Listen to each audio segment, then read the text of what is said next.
Everyone welcome back, this is Palak Sharma. तो आज की वीडियो में हम लोग डिस्कस करने वाले हैं how to complete class 12th mathematics in 20 days. किस तरीके से आप क्लास 12th के पूरे 13 चैप्टर्स को 20 डेज के अंदर कवर कर सकते हैं। तो अभी जैसे आप लोगों को पता है मेरी एक 13 डे सीरीज चल रही थी, उसके अंदर एक कॉमेंट में मेरे पास में आता है कि उन्हें क्या करना है, क्लास 12th के 13 चैप्टर्स को 20 डेज में कंप्लीट करना है। उसके लिए वो एक शेड्यूल चाहते हैं। तो मैंने बोल दिया कि हाँ ऑफकोर्स बनाएंगे, बट उसके साथ में मैंने उनसे पूछा कि वो पर डे कितने आवर्स दे सकते हैं। तो उनका कहना है कि पर डे 20 डेज तक वो 3 आवर्स दे सकते हैं मैथमेटिक्स को, और उससे ज़्यादा एक्सपेंड कर सकते हैं अगर ज़रूरत होती है तो अब उसके लिए हम लोग आज शेड्यूल डिस्कस करने वाले हैं कि क्या हम क्लास 12th की मैथमेटिक्स को 20 डेज के अंदर कवर कर सकते हैं, क्या हम 90 प्लस से अब स्कोर कर सकते हैं 20 डेज के अंदर, और अगर हाँ तो फिर किस तरीके से हमें उसको अचीव करना है। तो शुरू करते हैं आज की वीडियो। तो सबसे पहले वीडियो जो अब बच्चे देख रहे हैं वो दो टाइप के हो सकते हैं। 20 डेज के अंदर वीडियो कंप्लीट करने वाली कौन बच्चा देख सकता है? पहला बच्चा तो वो देखेगा कि जिसने पहले हल्का हल्का पढ़ रखा है, अब उसे क्या करना है, उसको पूरी की पूरी फिनिशिंग देनी है। मतलब जब क्लास में टीचर ने पढ़ाया तो उसने ध्यान दिया और अब बस क्या करना है, उसे फिनिशिंग देनी है। दूसरा वो बच्चा है कि जिसने मैथमेटिक्स पे ध्यान ही नहीं दिया। उसका केस हो सकता है जैसे उसके पास PCMB थी, तो PCMB थी तो मे बी उन्होंने बायो पे ज़्यादा ध्यान दिया हो, नीट पे ज़्यादा फोकस हो, तो मैथमेटिक्स पे ध्यान नहीं दिया हो। तो ऐसा सेकंड केस हो सकता है कि मैथमेटिक्स पे बिल्कुल भी ध्यान नहीं दिया है और अब उन्हें 20 डेज में मैथमेटिक्स को कवर करना है। तो अगर आप पहले केस में हैं, जिन्होंने क्लास में अच्छे से ध्यान दिया है, मतलब थोड़ी बहुत चीज़ें जानते हैं, तो बेसिक्स उनके क्लियर हैं अगर हल्के बहुत, तो 20 डेज में आप इजीली कवर कर सकते हैं। बट अगर आप सेकंड केस के बच्चे हैं तो अब आपको सिंसियर होने की ज़रूरत है 20 डेज के लिए। अगर आप 20 डेज में अपना बिल्कुल बेस्ट दे देते हैं एफर्ट, तो फिर आप इजीली 20 डेज में भी कवर कर पाएंगे। तो अब क्या होना है, आपको मतलब बेसिकली अपना केस देख लेना है और मोटिवेट हो जाना है कि पर्टिकुलर इन 20 डेज को आपको वेस्ट नहीं करना। उन 20 डेज का आपको 1 घंटा भी वेस्ट नहीं करना है। अब सबसे पहली टिप जो है वो है आपकी नो योर सिलेबस। अब आपको क्या करना है, क्योंकि आप 20 डेज में कवर कर रहे हैं तो 20 डेज में आप ज़्यादा एक्स्ट्रा जो है चीज़ें उनको कवर नहीं करेंगे। इस बार जो है हर साल मतलब NCERT का सिलेबस थोड़ा थोड़ा रिड्यूस होता है, CBSE का। कभी कुछ चीज़ें बढ़ जाती हैं, कभी कुछ चीज़ें रिवाइज हो जाती हैं, कुछ चीज़ें डिलीट हो जाती हैं।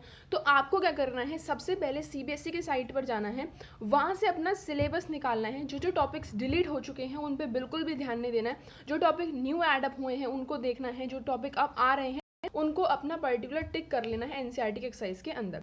NCERT के फर्स्ट पेज पे आपको इंट्रो के साथ में जितने भी बेसिक टॉपिक हैं वो गिवन होते हैं। तो जो जो टॉपिक आपके आ रहे हैं उनको आप राइट मार्क कर लीजिए, जो नहीं आ रहे हैं उनका आप लोग हल्का सा कट कर दीजिए।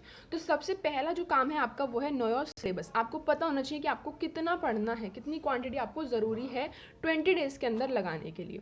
उसके बाद जो भी आपको चैप्टर्स ईजी लगते हैं उनको आपको अलग से लिख लेना है। तो आपको क्या करना है, सबसे पहले जो इनिशियल डेज होंगे 1 2 3 4 5 जितने भी चैप्टर्स आपको इजी लगते हैं, जो चैप्टर आप पहले कर चुके हैं उनको आपको करना है। अब मैं ऐसा क्यों बोल रही हूँ कि पहले आपको इजी चैप्टर्स करने हैं, वो इसलिए बोल रही हूँ क्योंकि अगर हमारे पास में, आप दो केस लीजिएगा। पहले क्या है, पहला केस ऐसा है कि मेरे पास में 13 चैप्टर हैं, ठीक है, उसमें से मतलब मेजॉरिटी ऑफ केसेस में जो 7 चैप्टर है इंटीग्रेशन वो सबको हार्ड लगता है। तो अगर आपने 7 चैप्टर उठा लिया इंटीग्रेशन और आप उसे करने बैठ गए, फर्स्ट डे निकला आपसे इंटीग्रेशन नहीं हो पा रहा, ठीक है, सेकेंड डे निकला आपसे इंटीग्रेशन नहीं हो पा रहा, थर्ड डे निकला अब जाकर आपसे इंटीग्रेशन हुआ, 3 दिन वेस्ट हो गए। बट जो पहला दूसरा दिन आपका होगा ना इंटीग्रेशन, जब आप कर रहे होगे तो आपके दिमाग में इंटीग्रेशन नहीं जाएगा। आपको ऐसा लगेगा कि मैंने तो पहला चैप्टर इंटीग्रेशन उठाया और वो भी मुझसे कंप्लीट नहीं हो पा रहा। उससे क्या होगा, आपका कॉन्फिडेंस लेवल डाउन जाएगा। तो ऐसा करने की बिल्कुल भी हमें ज़रूरत नहीं है। हमें क्या करना है, अगर हम पहले अपने इजी चैप्टर्स को जिनकी वेटेज ज़्यादा है उनको कवर कर लेंगे, जैसे कि अगर आपको चैप्टर नंबर 1 इजी लगता है, चैप्टर 2 इजी लगता है, तो आपको क्या करना है, फर्स्ट डे में चैप्टर 1 कंप्लीट कर लेना है, सेकंड डे में चैप्टर 2 कंप्लीट कर लेना है, और आपको एक जगह पर डायरी में चैप्टर नंबर 1 2 3 4 5 6 7 8 अप टू 13 लिखने हैं।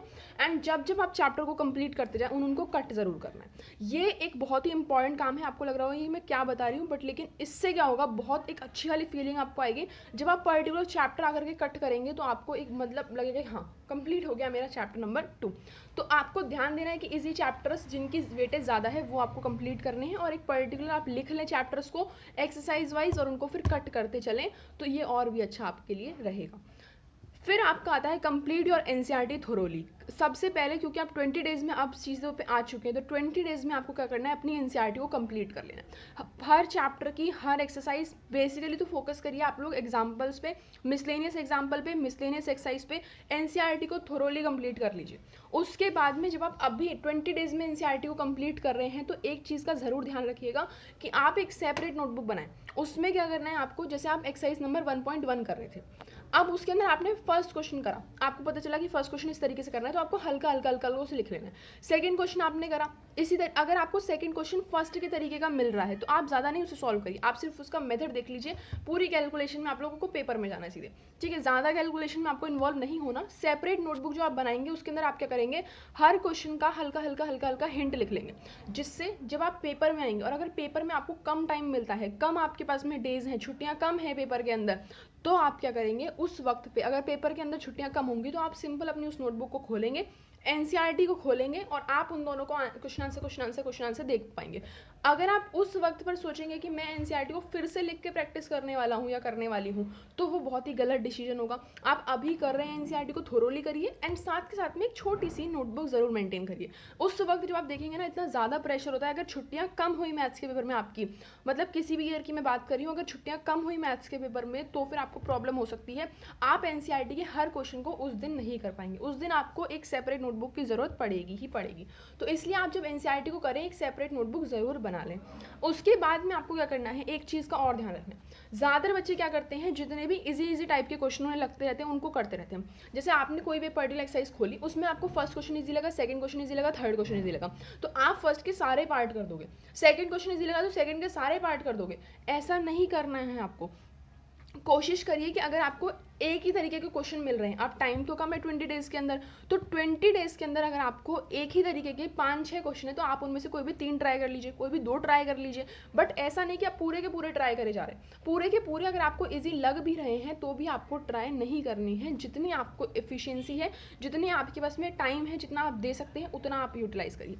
और कोशिश करिए कि आप जितने भी टाइप के क्वेश्चन हैं, जितने भी टाइप के टॉपिक हैं, वो आप सारे टाइप के एक बार देख लें।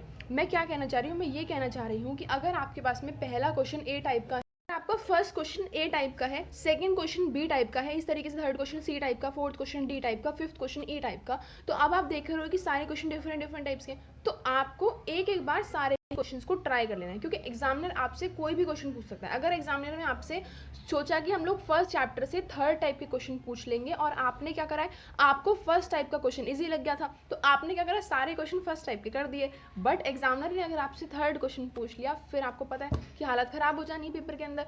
तो आपको क्या करना है, इसलिए आइडिया सारे डिफरेंट टाइप का क्वेश्चन का ले लेना है।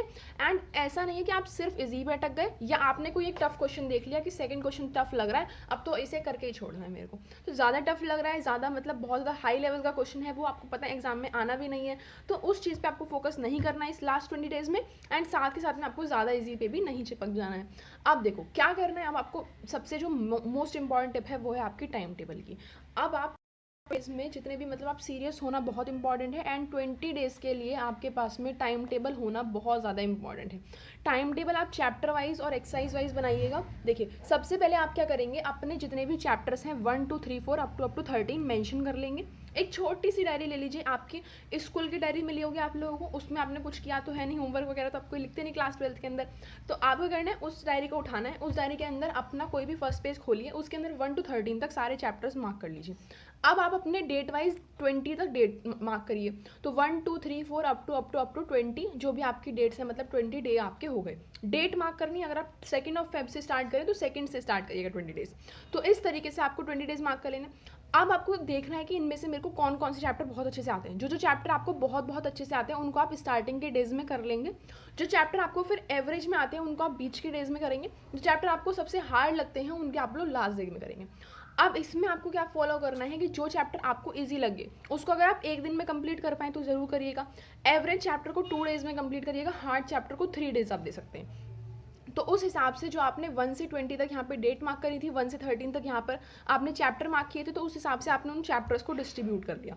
अब आपको क्या करना है, जब आपने जैसे अगर यहाँ पर समझिए आपने चैप्टर नंबर 1 ले लिया फर्स्ट डे पे, सेकंड डे पे आपने चैप्टर नंबर 2 ले लिया। अब आपको पता है इनके अंदर एक्सरसाइज होती हैं, तो अब आप इस 1 to 13 चैप्टर को हटाइए, पेज सेकंड खोलिए। जब आपने इन 1 to 20 तक डिसाइड कर लिया कौन कौन सा चैप्टर करना है, अब आपको क्या करना है, पर्टिकुलर 1 डे के लिए एक पेज देना है। तो 1 डे के लिए जो आप एक पेज देंगे उसके अंदर आप क्या करेंगे, आपने डिसाइड कर रखा है कि 1 डे में मेरे को चैप्टर नंबर 1 कर लेना है।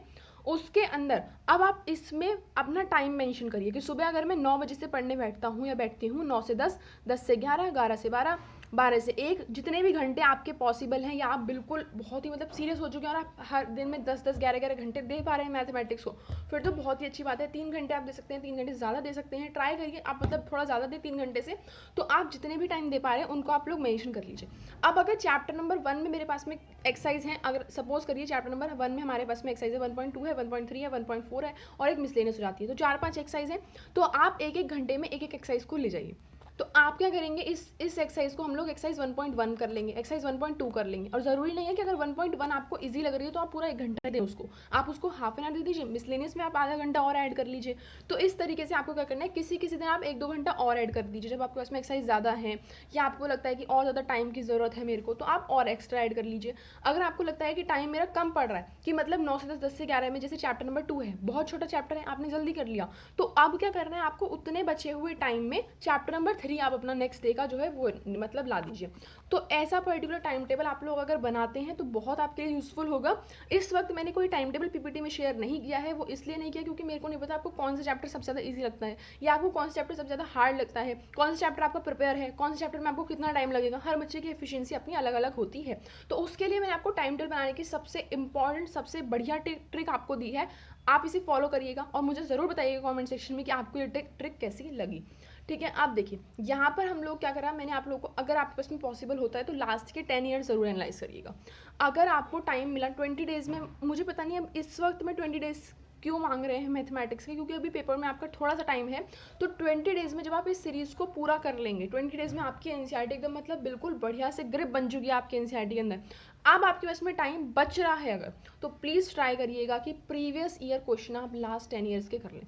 मैं आपसे हर वीडियो में कहती हूँ, हर बार कहती हूँ कि प्रीवियस ईयर क्वेश्चन कर लीजिए लास्ट 10 ईयर्स के। क्या क्या फ़ायदे मैं फिर से आपको गिनवाती हूँ। सबसे पहला फ़ायदा तो इसका ये होता है कि आपको पता चल जाता है कि सीबीएसई बोर्ड में किस टाइप के क्वेश्चन, किस लेवल के क्वेश्चन आते हैं। तो पहला आपको उनका लेवल पता चल जाता है, दूसरा आपको उन क्वेश्चंस की लैंग्वेज पता चल जाती है। अगर आप अभी आपने एक भी बार प्रीवियस ईयर क्वेश्चन नहीं देखे और आप सीधे एग्जाम में जाते हैं, आपने क्या करा है, एनसीईआरटी की लैंग्वेज से करा है, बट अगर आपको एक बार सीबीएसई की लैंग्वेज पता होगी तो आप वहाँ पर जाएंगे और अपने क्वेश्चन को देख पाएंगे और आपको पता होगा कि इस क्वेश्चन में हमें क्या करना है। थर्ड, आपको पता चल जाता है कि किस टाइप के क्वेश्चन मेरे को ज़्यादा इंपॉर्टेंट है, किस टाइप के क्वेश्चन ज़्यादा टाइप में पूछे जा रहे हैं। जब आप 1-2 बार प्रीवियस लास्ट 10 ईयर्स को करते हैं तो आपको खुद ही एनालाइज हो जाता है कि कौन सा क्वेश्चन सबसे ज़्यादा इंपॉर्टेंट है, कौन सा क्वेश्चन सबसे ज़्यादा बार पूछा गया है। तो आप उस चीज़ पर ध्यान दीजिएगा। एंड साथ में अगर आप लोग जब बिल्कुल लास्ट डे पे आएंगे तो मैंने एक वीडियो वो भी बनानी है अभी मुझे कि लास्ट 10 डेज में आपको क्या क्या करना है, तो उस टाइम पे आपको सैम्पल पेपर वगैरह सॉल्व करने, मतलब कोशिश करिए प्रीवियस ईयर क्वेश्चंस आप एक बार जरूर देख चुके हैं। ओके, अब देखते हैं, हम लोग आगे बढ़ते हैं। नेक्स्ट है आपका revise all formulas before sleeping. अगर आपने आज चैप्टर नंबर 1 किया था तो जब आप सोने जा रहे हैं तो चैप्टर नंबर 1 से रिलेटेड जितने भी फॉर्मूलाज हैं या जितनी भी इंपॉर्टेंट चीज़ें हैं वो आप ज़रूर अपना मतलब रिवाइज कर लीजिए। क्या क्या टॉपिक आप लोगों ने देखा वो रिवाइज कर लीजिए, या आपको कोई क्वेश्चन हार्ड लगता है। एंड एक और चीज़ बहुत इंपॉर्टेंट मैं बताना भूल गई, जब आप एनसीईआरटी करेंगे ना तो एक और चीज़ ज़रूर ध्यान रखेंगे कि आपको जो भी क्वेश्चन, जैसे question number 1, 2, question number 3, question number 4, इस तरीके से आपने किया, आपने देखा क्वेश्चन नंबर 1 तो मैं एक बार में कर पा रही हूँ, क्वेश्चन नंबर 2 मुझे लगता है कि थोड़ा सा इंपॉर्टेंट है और मुझे जब मेरा पेपर होगा उस टाइम में मुझे ज़रूर देखना होगा, तो आपको क्या करना है, उसको एक स्टार मार्क कर लेना कि क्वेश्चन नंबर 2 जब मेरे पेपर होंगे तो मैं एक बार ज़रूर अपने हाथों से खुद करके देखूंगी। तो एनसीईआरटी करते वक्त आप इन्हें मार्क करना भी ना भूलें, मतलब ये छोटी छोटी चीज़ें इनको ज़रूर ध्यान में रखिएगा। ओके, अब आपने जब ये सारे फॉर्मूला स्लीपिंग से पहले एक बार रिवाइज कर लिए तो जितना भी आपने चीज़ अपने दिन में करी होगी वो बहुत अच्छे से हो जाएगी। एंड साथ में अगर आप फॉर्मूलाज को रिवाइज करेंगे तो एक और चीज़ आपकी इंप्रूव होगी, that is your memory power. अब भी आपके पास में एक सब्जेक्ट केमिस्ट्री भी होगा। अब केमिस्ट्री में तो ज़्यादा चीज़ें आप लोगों को क्या करनी पड़ती हैं, याद करनी पड़ती है। रिएक्शन हो गया, इसके अंदर कौन सा रिएजेंट डालना है, कौन से क्या रिएक्टेंट है, क्या प्रोडक्ट है, ये सारी चीज़ होती हैं। तो अगर आप फॉर्मूलाज को स्लीपिंग से पहले एक बार रिवाइज करेंगे तो आपकी क्या होगी, मेमोरी पावर बढ़ेगी और केमिस्ट्री में भी आपके मार्क्स इजीली इंप्रूव हो रहे होंगे। तो अब आई होप कि जितनी भी चीज़ें मैं आप लोगों को बताना चाह रही थी, जो टाइम टेबल मैंने आप लोगों को बताया वो आप लोग अच्छे से फॉलो करेंगे। मैं एक बार फिर से बता रही हूँ, टाइम टेबल मैंने सिंपल इतना बताया था कि आप लोगों को क्या करना है, एक पेज के अंदर 1 से 13 तक चैप्टर मार्क करने हैं, एक पेज के अंदर 1 से 20 तक डेज मार्क करने हैं। हर चैप्टर के लिए डेज आप डिवाइड कर लीजिए, किसी को 2 दिन दीजिए, किसी 3 दिन दीजिए, और उसके बाद पर्टिकुलर चैप्टर के अंदर जो भी चैप्टर है उस टाइम पर आपको टाइम इंटरवल के अकॉर्डिंग अपने चैप्टर को डिवाइड कर लेना है। सो आई होप आज की वीडियो में मैं आपको जो भी बताना चाह रही थी वो आप लोगों को अच्छे से क्लियर हुआ होगा। अगर आप लोगों को वीडियो अच्छा लगता है तो प्लीज़ आप उसे लाइक, शेयर एंड सब्सक्राइब जरूर कर दीजिएगा चैनल को। And I want to thank all of you guys that we have cross 930 subscribers. Thank you so much for all of your love and support. Keep supporting, keep loving. इसी तरीके से अपने और दोस्तों के साथ में शेयर करते हैं, चैनल को सब्सक्राइब करते हैं चैनल को, तो हम जल्दी से 1000 सब्सक्राइबर्स को भी क्रॉस कर लेंगे। Thank you so much for all of your amazing love and support. आपको वीडियो के अंदर कोई भी ऐसी पर्टिकुलर चीज़ है जो आपको समझ में नहीं आई है, या आप चाहते थे कि ये पर्टिकुलर चीज़ भी थोड़ी सी इलेबोरेट होनी चाहिए थी वीडियो के अंदर, या जो भी आपको अगली वीडियो के अंदर आपके पास में सजेशंस है, तो वो सारी चीज़ें आप मुझे कमेंट सेक्शन में बता सकते हैं। Till then take care, bye bye, I will meet you in the next video, bye bye.